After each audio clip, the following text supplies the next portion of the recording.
நோக்கமாக கொண்டது. சிறு வயதிலிருந்தே குழந்தைகள் தேவையையும் ஆசையையும் புரிந்து கொண்டு தேவையற்ற செலவுகளை தவிர்த்து சிறிதாக சேமிக்க வேண்டும். இன்றைய சிறு சேமிப்பு நாளைய பெரிய பாதுகாப்பு என்பதே இந்த நாடகத்தின் முக்கிய கருத்தாகும். My name is Roshita. I am studying in 8th standard in Amrita Vidyalayam School. I am living in block 11E. My name is Yogesh. I am studying in Amrita Vidyalayam 7th standard. I am living in block 24F. My name is Vikriti Aradhana. I am studying 7th standard in Amrita Vidyalayam School. I am living in block 74G. I am Rakshita. I am studying in 7th standard in Amrita Vidyalayam School. I am living in block 528. My name is Charvi. I am studying in 3rd standard C section in Amrita Vidyalayam School. I am from 10th block 1B. My name is Sirisha. I am from block 74E. I am studying in 7th grade in Heartfulness International School. Good evening friends. அனைவரும் நலம் தானே? நாங்கள் அனைவரும் நலம்தான். உன் கையில் என்ன புது வளையல் ஜொலிக்கிறது? எப்போது வாங்கினாய்? நான் கூட கவனித்தேன். வெரி காஸ்ட்லி போல் உள்ளது. ஆமாம், புதிதுதான். என் சேமிப்பிலும் பெற்றோர் பங்கும் சேர்த்து என் கையில் பலகிறது. என்ன உன் சேமிப்பா? அது எப்படி சாத்தியம்? நீயும் எங்களைப் போல பள்ளிக்கு தானே செல்கிறாய். வேறு ஏதேனும் வேலைக்கு செல்கிறாயா என்ன? நானும் தான் சேமிக்கிறேன். என்னுடைய பிக்கி பேங்கில் அவ்வளவு பணம் சேரவில்லையே.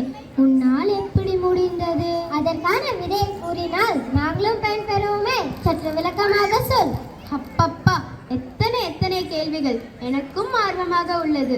சீக்கிரம் சொல்லே. நிச்சயம் சொல்கிறேன். சிறு வயது முதலே என் பெற்றோர் சேமிப்பு பழக்கத்தை என்னிடம் ஏற்படுத்தி விட்டனர். பர்த்டே, ஃபெஸ்டிவல்ஸ் போன்றவற்றின் எனக்கு கிடைக்கும் பரிசு தொகையை ஒரு பிகி பாக்ஸில் வைத்தேன். மேலும் ஃபர்ஸ்ட் மார்க் ஆர் அவார்ட் வாங்கும்போது என் பெற்றோர் எனக்கு போனஸ் கொடுப்பார்கள்.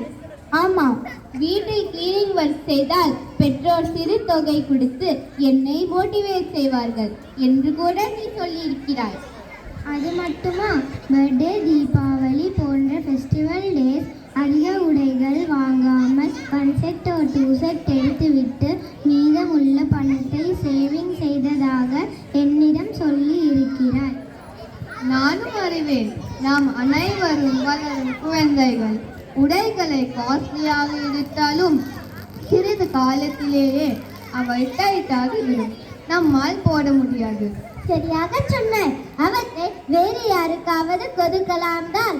ஆனால் நம்மால் அவற்றை அதிக நாட்கள் உபயோகிக்க முடியவில்லை என்று குறையும்.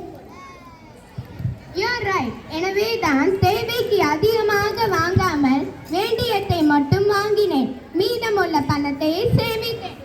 Very good. நல்ல பிளானிங் உன்னுடையது. கங்க்ராட்ஸ். நாங்களும் உன்னை போல் திட்டமிட்டு சேமித்து எங்களின் தேவைகளை வாங்கிக் கொள்வோம். நிச்சயமாக. நமக்கு வேண்டிய cycle, branded watch, cricket bat போன்ற பல ஐட்டம்களை வாங்க நாமும் பிளான் செய்யலாம் தானே? எனக்கு ஒரு சிறிய கதை நினைவுக்கு வருகிறது. திருமதி சுதாமூர்த்தியின் தாயார் சுதாவிடம் வருமானம் ஏர்ன் பண்ண ஆரம்பித்த பின் கட்டாயம் 10% சேமிக்க வேண்டும் என்றும் ஏதேனும் எமர்ஜென்சி வந்தால் மட்டும் அப்பணத்தை எடுக்கலாம் என்றும் கட்டளையிட்டார். Earn first, saving second, spend. மீதியை நான் சொல்கிறேன். திரு நாராயணமூர்த்தி அவர்கள் ஒரு எமர்ஜென்சி சிச்சுவேஷனில் ஐடி கம்பெனி ஆரம்பிக்க வேண்டும் என்று முடிவெடுத்தார். ஆனால் போதுமான பணம் அவரிடம் இல்லாததால் மிகவும் கவலை கொண்டார். அப்பொழுது சுதாமூர்த்தி அவர்கள் தன்னுடைய சேமிப்பை கொடுத்து இன்ஃபோசிஸ் என்ற ஆலமரம் போன்ற நிறுவனத்தை தொடங்க முன் வந்தார். இங்கு பல்லாயிரம் பேர் அங்கே வேலை செய்கிறார். எந்த ஒரு சாதனையும் ஒரு சிறு செயலில் தான் ஆரம்பிக்கின்றது என்பது இதுவே ஒரு உதாரணம். சரியாக சொன்னாய். இயற்றலும் மீட்டலும் காத்தலும் காத்த வகுத்தலும் வல்லது அரசு என்பது வள்ளுவர் வாக்கு. பணம் வரும் வழிகள் குறித்து ஆராய்ந்து பின் அதை நேர்மையான வழியில் ஈட்டி அப்பணத்தை சேமித்து பாதுகாப்பான முதலீடுகளில் பணத்தை வைத்தால் நமது தேவைகளை அடையலாம். சிறுதுளி பெரு வெள்ளம் என்பதற்கு ஏற்ப சிறுக சேமித்தால் நாமும் விரும்பியதை அடையலாம். அது மட்டுமா? கேரளா இந்த வெள்ளம், மண் சரிவு போன்றவற்றில் நிறைய பேர் தன் சேமிப்பை தந்தனர். சரியாக சொன்னாய்.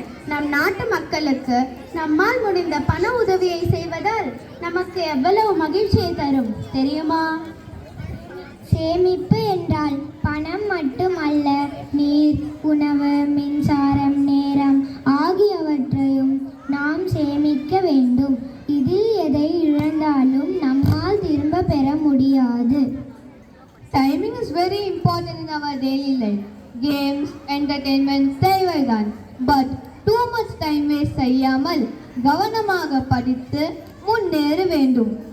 தண்ணீர் தேவை அனைவருக்கும் உண்டு. பறவைகள், விலங்குகள், மனிதர்கள் யாவருக்கும் நீரின்றி அமையாது உலகு. அதுபோல்தான் ஃபுட்டையும் வேஸ்ட் செய்யக்கூடாது. எவ்வளவு பேர் உணவில்லாமல் கஷ்டப்படுகிறார்கள். தேவையான அளவில் சாப்பிட்டாலே நிறைய உணவு மிச்சமாகும். பஃபெட் டின்னர்ல எத்தனை உணவுகள் வேஸ்ட் ஆகி கீழே கொட்டப்படுகின்றன தெரியுமா? வீட்டிலும் லைட், ஏசி, ஃபேன் போன்றவற்றை தேவைப்படும் போது யூஸ் பண்ணிவிட்டு தேவை இல்லாத போது ஸ்விட்ச் ஆஃப் செய்தால் நிறைய பணம் சேமிக்கலாம். என் வீட்டில் என் பெற்றோர் எப்போதும் ஏதேனும் நீங்கள் சொன்ன கருத்துக்களை சொல்லிக் கொண்டேதான் இருப்பார்கள். ஓ போரிங். அப்படி சொல்லாதே. நாம் அனைவரும் பென்சில் போல, அவர்கள் எரேசர் போல. நாம் செய்யும் தவறுகளை அழித்து நம்மை ஷேப் செய்வார்கள். அது மட்டுமின்றி அவர்கள் தீர்ந்து போனாலும் அதை பற்றி அவர்கள் கவலைப்படுவதில்லை. உண்மை உண்மை.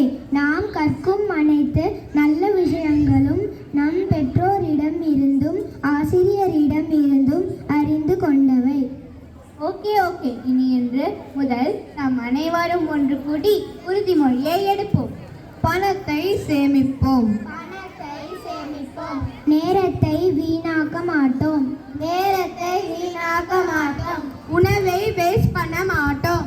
உணவை வேஸ்ட் பண்ண மாட்டோம். மின்சாரத்தை சேமிப்போம். மின்சாரத்தை சேமிப்போம். நீரை சேமிப்போம். நீரை சேமிப்போம். பெற்றோரை போற்றுவோம். பெற்றோரை போற்றுவோம். நன்றி.